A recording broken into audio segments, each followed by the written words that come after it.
the same tactical patterns were being used with children. In other words, when we looked at the pattern of child abuse of children, it wasn't what was anticipated by Child Protective Services, the injury that a visiting nurse could detect or that would be reported by a neighbor or a parent. The vast majority of the physical abuse of children, which was frequent, by the way, in abusive homes by the abuser, were low-level assaults, just as they were for women.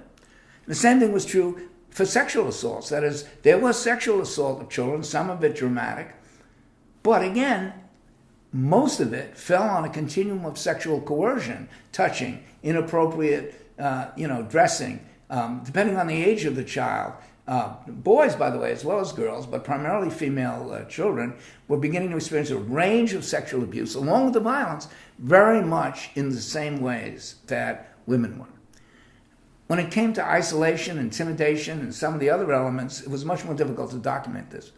But through my interviews, and now with some researchers like Emma Katz looking at particularly isolation, we're beginning to see that children are experiencing the same patterns of isolation, intimidation, and control. And moreover, many of the effects that we attributed to violence up to now are actually due to other elements of the abuse.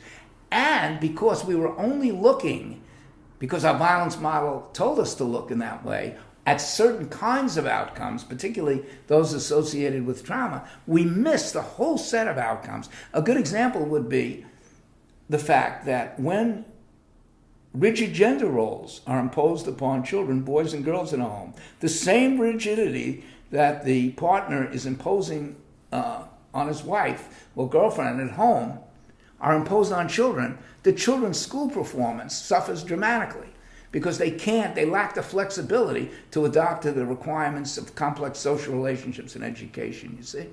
So that's just an example. Not only did the coercive control of children appear to replicate, in many ways, the coercive control of their mother, but there was an additional pattern which one of my clients called, and I use the term, I don't particularly like it, but I don't have a better one, weaponization.